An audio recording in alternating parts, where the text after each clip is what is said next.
Hi, my name is Koh Seng Choon. I'm the founder of Project Dignity, our Dignity Kitchen in Singapore, Dignity Mama in Singapore, and Dignity Kitchen in Hong Kong. I was born in 1959, the year that Singapore independent from the Great Britain. And I'm very blessed over the years, I've seen how the country grow. I was part of the growing part of the country. And I'm very blessed to be part of seeing Singapore where it is today. Today, we are multiracial, multi-religious society, living in a very harmonious and safe environment. And that, to me, is where home is. Dignity Kitchen was started about a decade ago in Singapore. Now, 2 years ago, we started Dignity Kitchen Hong Kong. Its mission is to return dignity to the disabled and disadvantaged through vocation with passion. So the whole point is to take a person who is challenged with various disability, either physically disabled, socially disabled, and intellectually, replace them with work. The kitchen is, the place is similar to my, to my humility or to my vision. It's about, disability. It doesn't mean that, we don't have ability. So we all people working like a team, teamwork, right? Where different able people working like a team. So we can, do our use our way to finish our good work here. So what I like here is, is a great place to learn, to be, to help us to have a good life and then to earn money, or even that to tell people that we can work. We are not just need help. We can help people to be outside as well, like pay it forward and preparing our bento box. We can also helping people who need as well.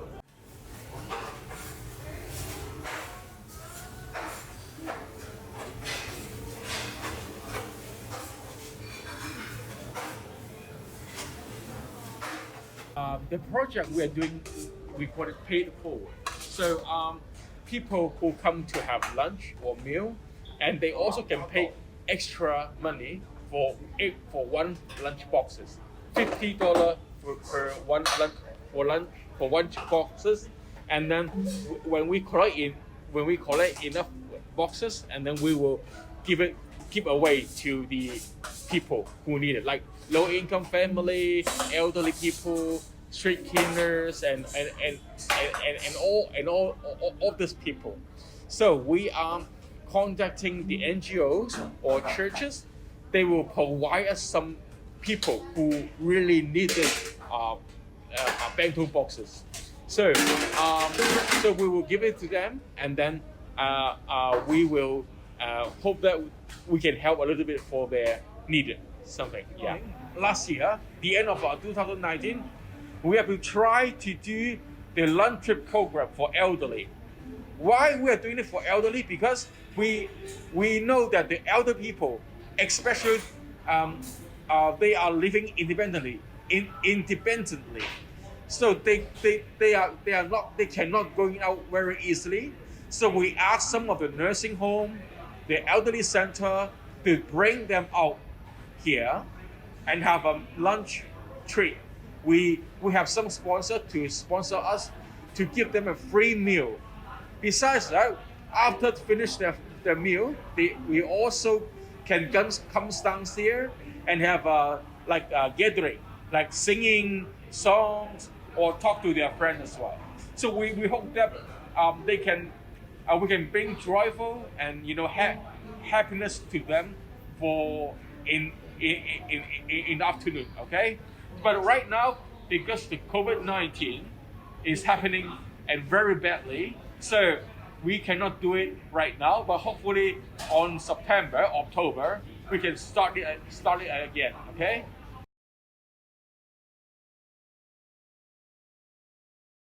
Dignity Kitchen has a lot of unique, what they call signature dish. Very famous one is actually our muffin. Muffin has been with us, and in Singapore is very famous. The other thing very famous in Singapore is our coffee and tea, because I love coffee. I'm a coffee drinker, and I research a lot. If you ever got to go to Singapore, Hong Kong or Singapore coffee store, look for that coffee. It's a mixture of 17 different Arabica and Robusta coffee powder. It's very unique. It's actually only to us, right? So if you ask me what's my unique, my coffee and tea is very unique. And not only that, we did it very well. It's actually, they call it Singapore coffee, but I tend to call it Nanyang coffee, right?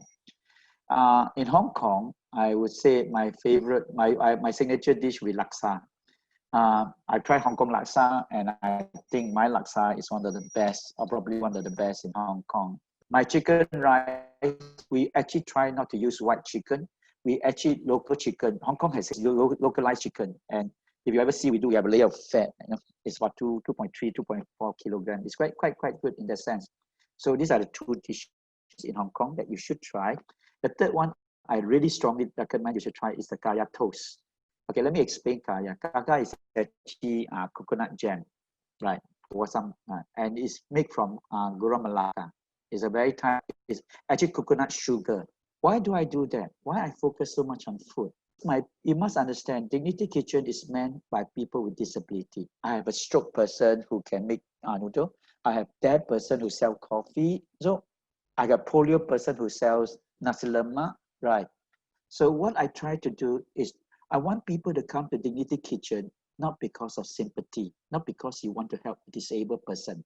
I want you to come because you really like my food. You really like my laksa.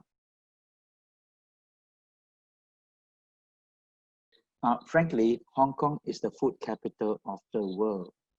And why Hong Kong? Because I think if you look Singapore and Hong Kong together, they're quite similar in terms of financial center, economic profile of people. They're quite similar. Okay, Hong Kong got bigger populations than Singapore, but basically they are very, very similar in nature, right? So what I was trying to, Hong Kong also have a very strong food culture.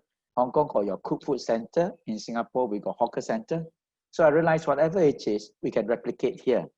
And the reason why we replicate here is that Hong Kong also got its people with disability, got its less fortunate people, disadvantaged people, same as Singapore. So using the same methodology and approach, we bring over here, and we hope to replicate this and reach out to more people less disabled and disadvantaged.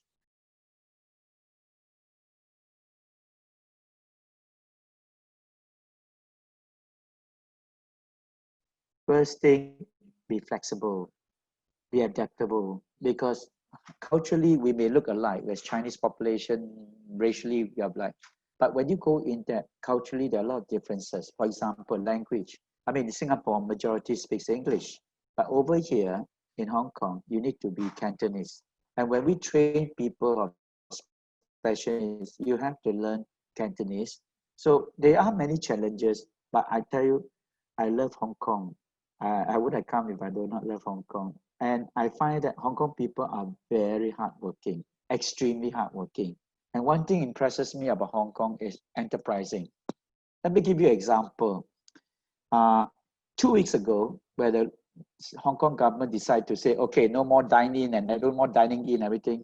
My people with disability, my trainee, you know what they do? They decide to take the whole family, brochures, flyers, and they actually go down to the middle of Argyle Street and Nathan Toran and start distributing to everyone.